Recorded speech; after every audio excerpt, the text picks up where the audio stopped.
I'm an Okie. My relatives in Oklahoma call me a prune picker because I was born in Santa Paula, where my dad was a farm worker.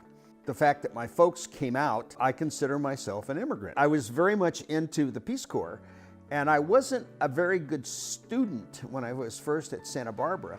And so I ended up filing out an application, and I was sent to India, halfway around the world. And I got back into Santa Barbara, and the first time, I went to class, I read the books, so I was a really good student, and I changed my major to South Asian Studies. I ended up being a recruiter for 5 years. I was the area manager in Los Angeles for the recruitment of Peace Corps and Vista volunteers.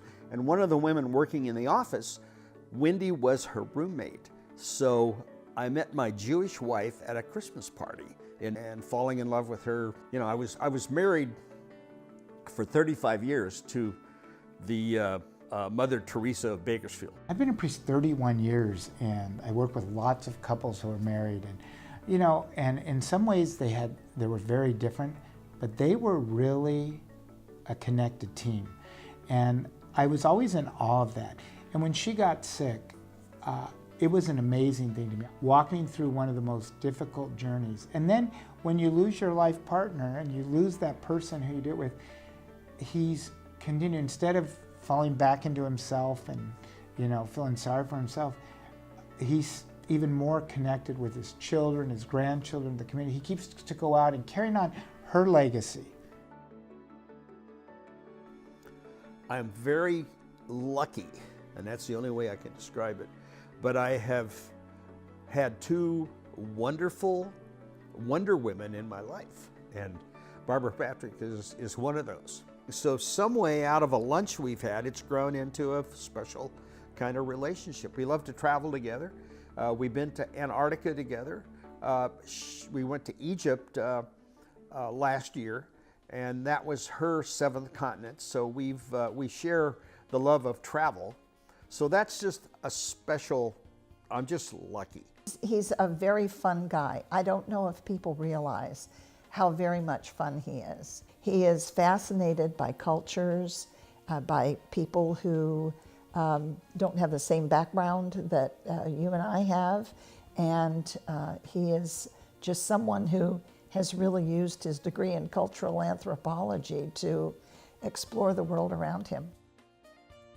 So I thought it would be a good thing to go back to school. The experience of getting a master's degree just taught me and changed me to be a lifelong learner. And I can call myself, by definition, an anthropologist, because once you have a master's degree, you can call yourself that skill. And so when I get my new cards, I'm going to put Gene Tackett, anthropologist. And he said, you should run for county supervisor. And I looked at him and I said, what is a county supervisor? And I figured out that it was a job that I could do. It was very similar to what I had done as a recruiter. And so I ran for office, and I was at the right time at the right place. It's like politics is a lot of luck involved, you know, and I won. I just wanted, as a supervisor, wanted to work every day to make life better for the people in the 1st District. And I think if he'd run again, he could have been a supervisor for as long as he wanted, because he really cared about his constituents. The one person who I'm closest to is John Hefner. And Hefner was an early winner. He's an educator, a fabulous person. I've traveled a lot with Gene. I've been around Gene because of the Sister City program. And I found that this guy is definitely out of the box, but he's really bright. He uses a lot of research for his, and he's so smart. And he definitely is somebody that has always impressed me. I want students to know that it's not where you start, it's where you end. So this is sort of an end to my career, my life. It's sort of hard to talk about that because I'm going to live another 100 years. I don't want to go anyplace, but I know we all have to. So it's a nice ending to my working career, and it's an honor that I was blown away. I was surprised. And I think, you know, for his children and grandchildren, that'd be very proud, because both their grandparents have made such a difference in our community. And one of the things I love that he's getting this award, I believe this is the very first time a husband and wife both have received this honor. And what, to me, couldn't have a better team. And he and Wendy were such a team. It was an amazing thing for me. It was an amazing thing to watch them work together to make a difference, not just in our community, but even worldwide with some of the outreach that they had. You know, it's the Sonny and Cher of Bakersfield.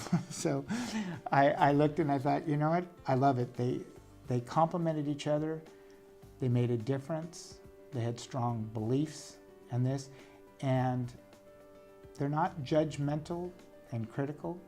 They see needs and they reach out to those. And I feel very blessed as a priest to have been a part of both of their lives and been able to witness personally their love and their legacy.